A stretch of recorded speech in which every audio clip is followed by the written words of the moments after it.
सभी को नमस्कार।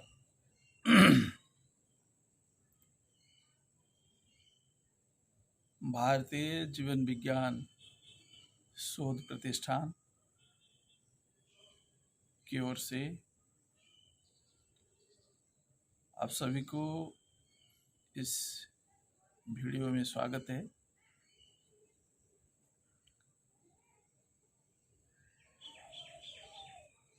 मन में बहुत सारे विषय चलते रहते हैं,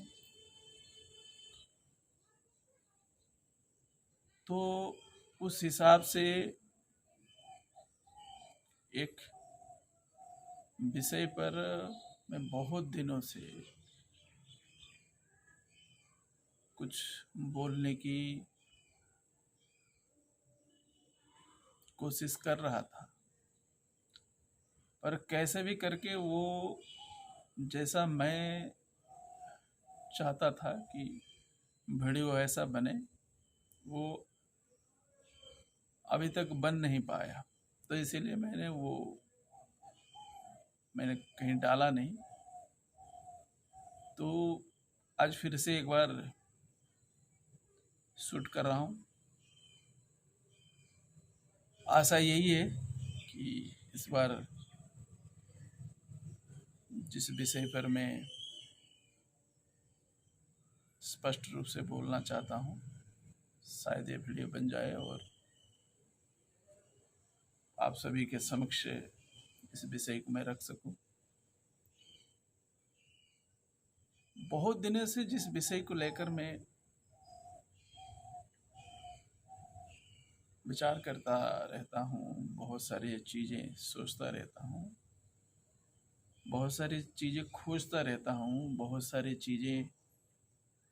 चीज़ों के गहराई तक, उसके नीचे तक जाके चीज़ों को समझने की, सीखने की कोशिश कर रहा हूँ। वो है भारत की जीवन विज्ञान। मैं करीब करीब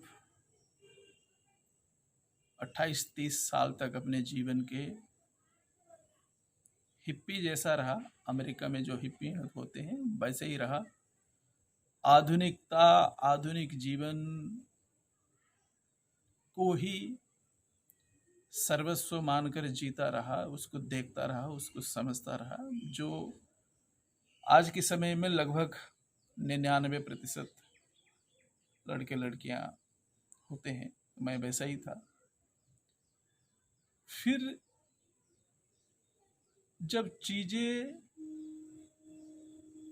मेरी जिस दृष्टि से, जिस उग्र आधुनिकवाद के दृष्टि से जब मैं जीवन को समझने की कोशिश कर रहा था, मैं अपने जीवन की यथार्थता, ये जीवन का सार, जीवन की सार्थकता, अपने अंदर जीवन की संतुष्टि खोजने लगा, तो ऐसा लगा कि कहीं कुछ गड़बड़ हो गया है।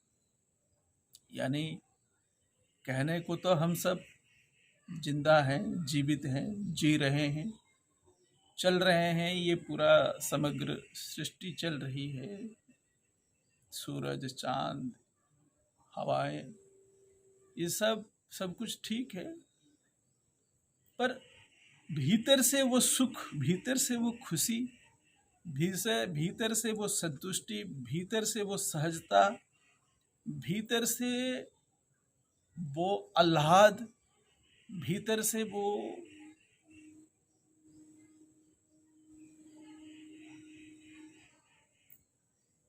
जो भाव, जिस भाव के साथ आप पूरी जीवन गुजार सकते हो, वो भाव कहीं मुझे लग रहा था कि वो मिल नहीं रही है। यानी सब कुछ था, भीतर से आप खुश नहीं होते हो। आप चीजों को लेकर ढो रहे हो तो ऐसा लग रहा है कि मैं ढो रहा हूँ, बस अपने आप को जैसे तैसे करके चल रहा हूँ। तो फिर एक बहुत बड़ा परिवर्तन मैं लाने की, ऐसा नहीं है कि सिर्फ उग्र आधुनिकतावाद ही था मेरे जीवन में, वो भारतीयता, वो भारत को लेकर प्रेम, भारत को लेकर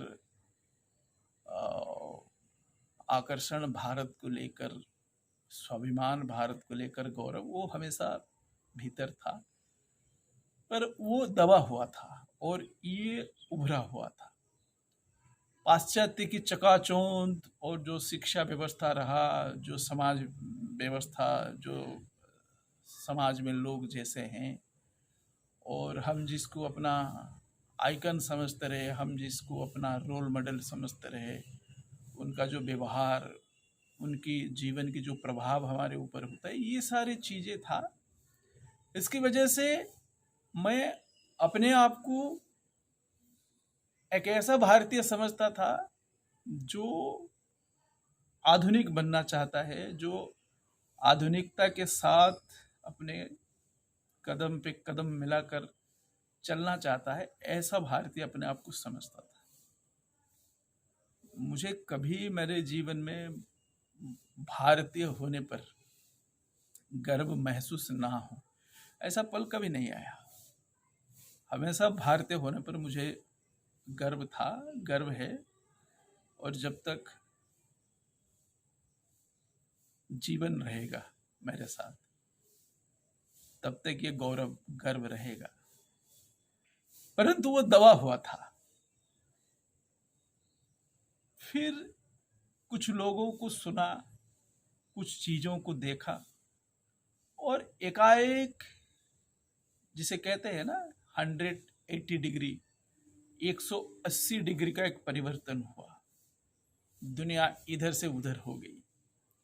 आप कहीं और जा रहे थे और पूरा विपरीत दिशा में जाने लगे। तो मैं जिस पाश्चात्य दर्शन, पाश्चात्य संस्कृति, पाश्चात्य उग्र आधुनिकता को ढो रहा था, एकाएक मुझे ऐसा लगा कि यदि भारतीय होने पर मुझे गर्व है, तो फिर मैं भारत के विज्ञान, भारत की समझ, भारत की जीवन दृष्टि, भारत की जीवन कौशल, उस पर यदि मुझे गौरव है, इस पर यदि मुझे गर्व है, फिर मैं भारतीय जैसा दिख क्यों नहीं रहा हूं? मुझे भारतीय जैसा दिखने में संकोच क्यों है? या फिर वो मेरे अभ्यास में क्यों नहीं है? मैं उसका अभ्यास क्यों नहीं कर रहा हूं? जैसे ये सब पहले नहीं था। जैसे ये सब पहले नहीं था। पहले हम, जैसे हमारे रोल मॉडल हैं ये सारे फिल्मी सितारे, ये सारे क्रिकेट के सितारे, ये जैसे हैं हम वैसे ही थे। चीज़ों को उनके हिसाब से, उनके दृष्टिकोण के हिसाब से वो जैसे हमको बताते थे या वो जैसे दिखते थे, हम बस वैसे ही। तो हम बस कहते तो थे कि भारतीय हैं, भारतीय होने पर गर्व थे, पर भारतीय जैसा हम दिख कहाँ रहे थे? हम भारतीय जैसा दिख नहीं रहे थे।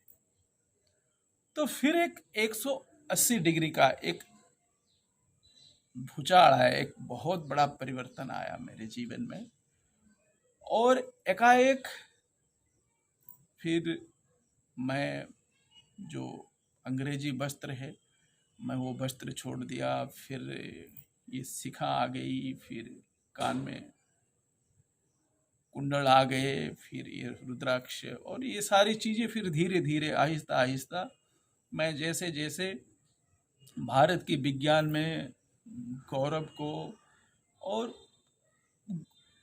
गौरव कोई ऐसा विषय नहीं है, गर्व कोई ऐसा विषय नहीं है कि खामखा बस क्योंकि भारत की है, क्योंकि अपना है तो उस पर आना चाहिए, ऐसा नहीं है।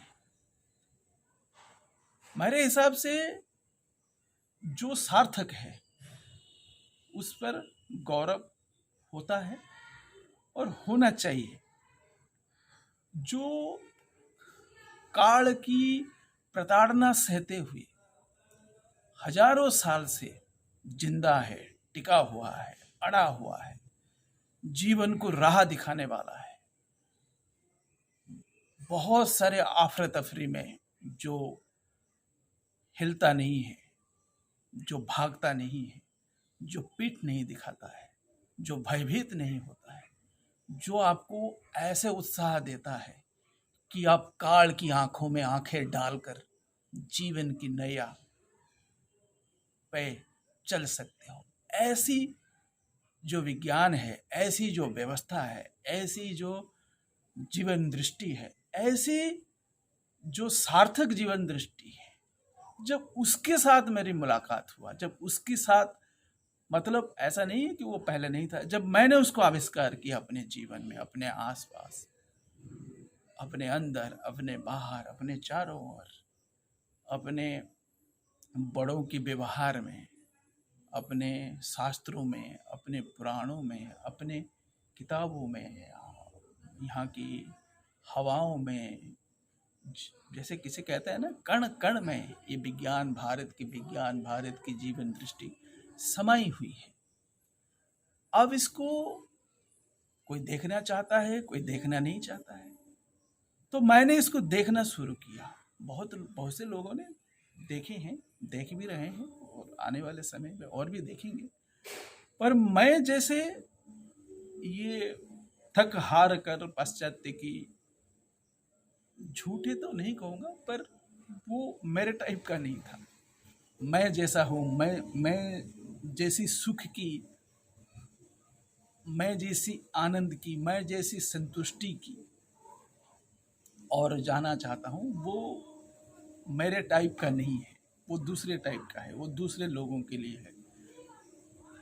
तो मैं उसे नकारता नहीं हूँ, मैं उसे बुरा भी नहीं कहता, वो मेरे लिए नहीं है, वो और सारे लोग हैं, वो उनके लिए है। पर मेरे लिए जो विज्ञान मेरी जीवन को संतुष्टि देने के लिए, मेरे जीवन को सार्थक बनाने के लिए, मेरे लिए जो सही है, फिर मैंने उसका आविष्कार किया, और वो भारत की जीवन विज्ञान है। और उस विज्ञान में वेद आते हैं, उपनिषद आते हैं, 6 दर्शन आते हैं, 18 पुराण आते हैं, 18 उपपुराण आते हैं, फिर तंत्र की महासमुद्र जैसी विद्याएं, ये सारी चीज़ें फिर धीरे धीरे मैं आविष्कार करता गया। और महादेव की और भगवती माता की बड़ी ही कृपा रही मुझ पर कि जीवन की इस छोटे से कालखंड में मुझे इतना कुछ सीखने का, इतना कुछ समझने का, अपने आप इतना कुछ खोज लेने का संभव हुआ मेरे जीवन में। मैं अपने आप को बड़ा सौभाग्यशाली भी मानता हूँ, और अपने आप को बड़ा योग्य भी मानता हूँ कि कुछ तो होगा, कि परमेश्वरी और परमेश्वर का आशीर्वाद हुआ। पर फिर बाद में पता चला कि वो तो सबके लिए ऐसे ही है। वो ऐसा नहीं है कि वो मुझ पर कुछ खास दृष्टि, कुछ खास ध्यान देते हैं, बाकी सब पर पक्षपात करते हैं, बाकी सबको नहीं देखते, ऐसा नहीं है। जैसा सूरज है, वो रोशनी सबको देता है, कोई लेता है, कोई नहीं लेता है। तो उनकी ओर से जो करुणा, उनकी ओर से जो कल्याण, उनकी ओर से जो आशीर्वाद की प्रवाह है, जो आह्लाद की गंगा बहता है उनसे होकर, वो सबके लिए समान होता है। ऐसा नहीं है कि किसी को कम देते हैं, किसी को ज़्यादा देते हैं, किसी को देखते हैं, किसी को नहीं देखते, ऐसा नहीं है। वो सबको पकड़े हुए हैं, बस जिसने उनको पकड़ लिया फिर उसको वो मिल जाता है। तो वही हुआ शायद कि बहुत दिनों तक मतलब कि फांदता रहा अपने आप को, अपने संस्कृति को। ऐसे तो कहता था कि भारतीय हूँ, होने पर बड़ा गर्व है। फिर लगा कि नहीं, ये सिर्फ कहने की है, क्योंकि अगर आप किसी पिता के पुत्र हो या फिर किसी परिवार के आप संतान हो, तो फिर उस परिवार जैसा दिखना, उस परिवार जैसा होना, परिवारों का जो गुण है, तो ये बड़ी सहज बात है। अगर वो नहीं है, यानी हम खुद को भारतीय कहते हैं पर दिखते यूरोपियन जैसा है, हम दिखते अमेरिकन जैसा है, तो ऐसा ये कैसा भारतीय भाई? हम अपने आप को ऋषियों के संतान कहते हैं। जब गोत्र पूछा जाता है, कोई सांडिल्य कहता है, कोई कश्यप कहता है, कोई नागेश्वर कहता है, कोई कुछ कहता है, तो सारे हम ऋषियों का संतान है ये कहते हैं। पर हम दिखते कैसे हैं? हम ऋषियों जैसा दिखते हैं क्या? क्यों नहीं दिखते? अपने पूर्वजों जैसा, अपने पिता जैसा, अपने माता जैसा, अपने परिवार में अपनी जो महान परंपरा है उनके जैसा दिखने में समस्या क्या है? तो ये जो ग्लानि का भाव था, और ये जो ग्लानि की भाव है, बहुत सारे पढ़े लिखे और अपने आप को संस्कृति के ठेकेदार समझने वाले भारतीयों को भी मैं ये कहना चाहता हूँ कि जब तक ये 180 डिग्री का परिवर्तन नहीं होगा, आप खोखले हो, आप झूठे हो, आप बस कहने के लिए कि मैं लड़ रहा हूँ, मैं भारतीय संस्कृति को बचाना चाहता हूँ, ये कैसे संस्कृति ऐसे बचेगा कि पहले दिखो, भारतीय जैसा दिखो, फिर संस्कृति बचेगी। अंग्रेजों से जैसा दिखोगे तो भारत नहीं बचेगी, भारत की संस्कृति नहीं बचेगी।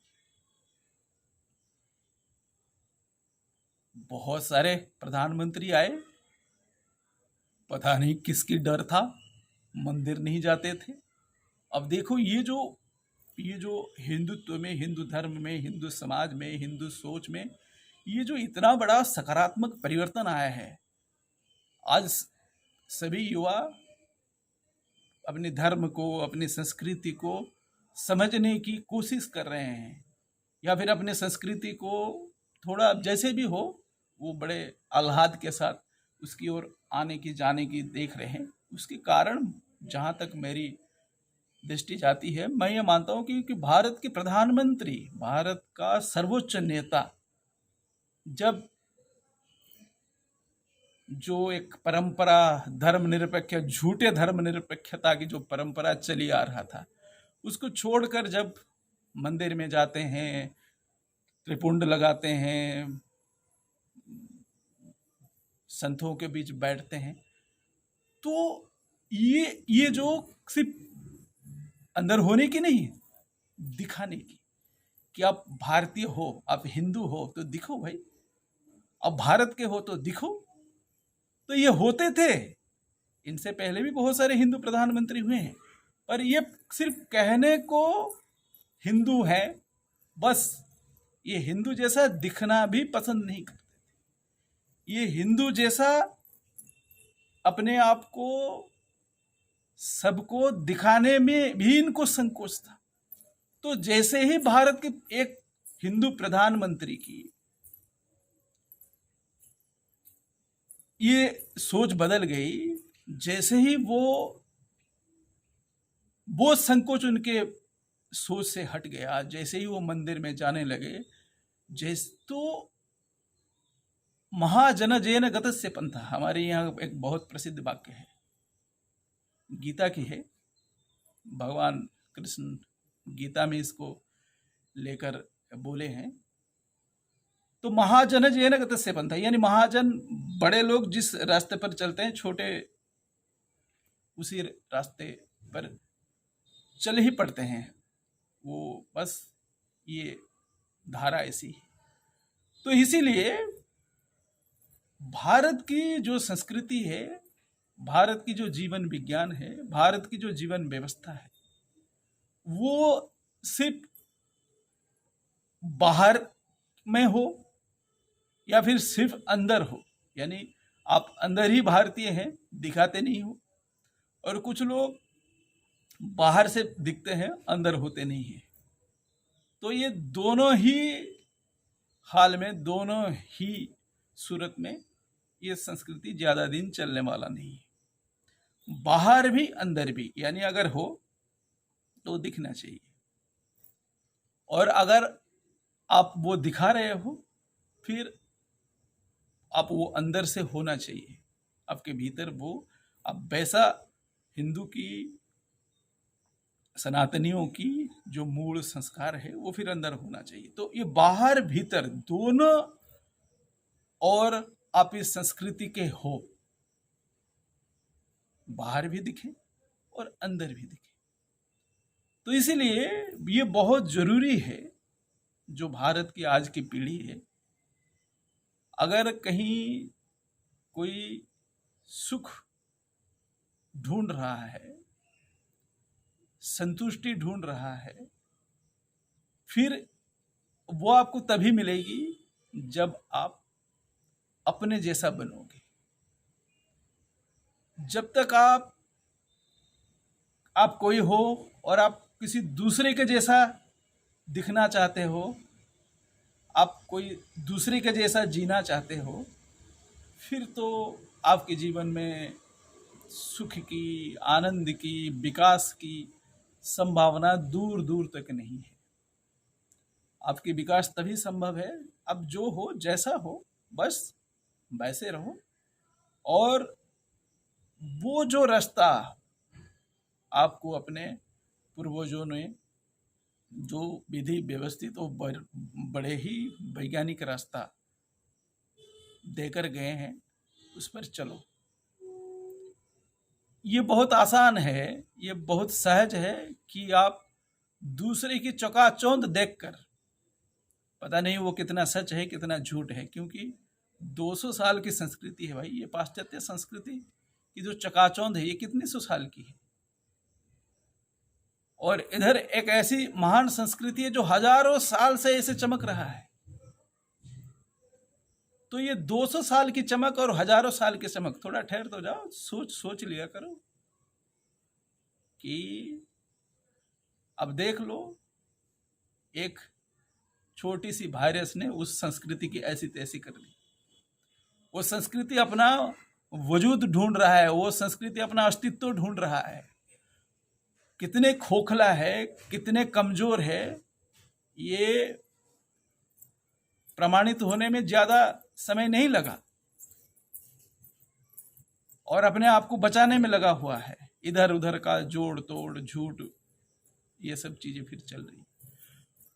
और हम पता नहीं, ये कोरोना जैसे, इस महामारी जैसे हजारों लाखों महामारी को पार करके अभी भी टिके हुए हैं। तो अपनी पूर्वजों ने जो जीवन दृष्टि, जो जीवन विज्ञान विकसित किए हैं, ये बड़ी पुरुषार्थ का काम था, बड़ी परिश्रम वाली काम है, और बड़ी ही महान काम है। इसको समझना, उस पर टिके रहना, उस पर अड़िग रहना, उसको लेते हुए चलना, ये बहुत बड़ी जिम्मेदारी है। किसी परिवार में कोई महान कर्म है, कोई महान परंपरा है, तो जैसे उस परिवार की जो नई पीढ़ी है, ये उनकी दायित्व है, ये उनकी जिम्मेदारी है कि वो उस विषय को, उस महानता को लेकर आगे चले।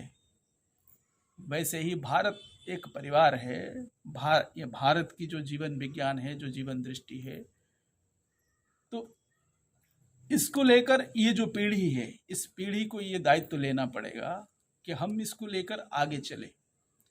और मैं फिर कह रहा हूं कि अगर भारत की जीवन दृष्टि खोखली है, भारत की जीवन दृष्टि झूठ है, भारत की जीवन दृष्टि अप्रासंगिक हो गई है, फिर तो फेंक दो, फिर तो जला दो, फिर तो आप इसको उसके हाल पर छोड़ के आप किसी के साथ कैसे भी जा सकते हो।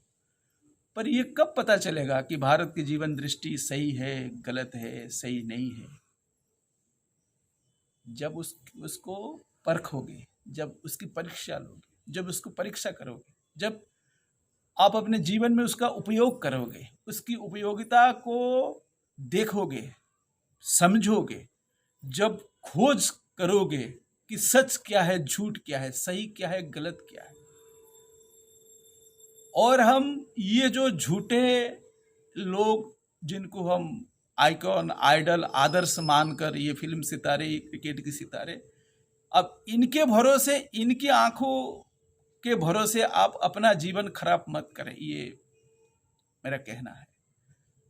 अपनी जो संस्कृति है, अपनी जो व्यवस्था है, उसको अपने आप देखिए, परखिए, टटोलिए कि ये सही है या गलत है। इसको लेकर हम जा सकते हैं, नहीं जा सकते। काल की गाल में कितनी ही संस्कृतियां समाप्त हो गई। यूनाइटेड नेशन की मैं कहीं अभी एक रिपोर्ट पढ़ रहा था, उनका कहना है कि 46 में से 46 में से 45 संस्कृति नष्ट हो गई, एक ही संस्कृति अभी तक जीवित है, वो है भारत की संस्कृति। पता नहीं आप में से कितनों को पता है, इस विषय पर आपको गर्व होना चाहिए। और सिर्फ गर्व की बात नहीं, आप देखो फिर ये क्यों जिंदा है, कैसे जिंदा है।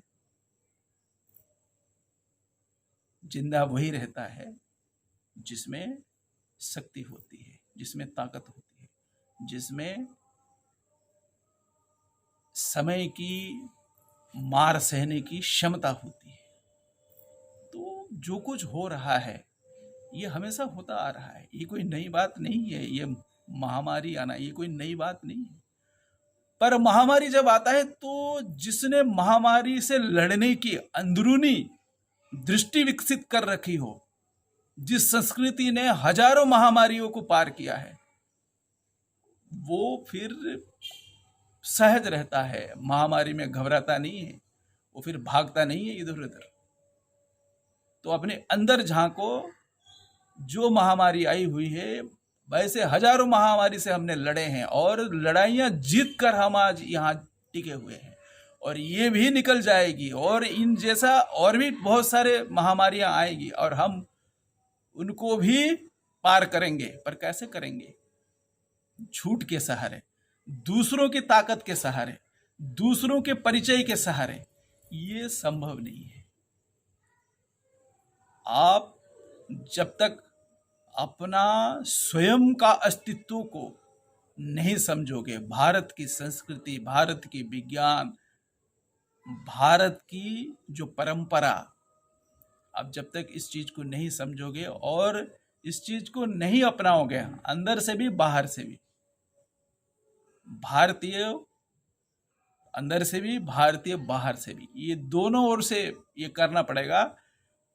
वरना हम आज भारत की संस्कृति जिस दहलीज पर, जिस रेखा पर स्थित है, बहुत अंधेरा है सामने, और सूरज बन के ही इस अंधेरे को पार कर सकते हैं।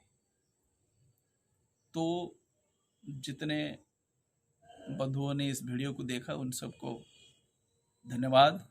आशा यही है कि मैं जिस विषय को कहना चाहता था शायद कह पाया हूँ, और आप इसे समझने की कोशिश करें और आगे चलकर देखेंगे कि इस महान संस्कृति की, इस महान विरासत को, इस महान परंपरा को हम कैसे जिंदा रखें।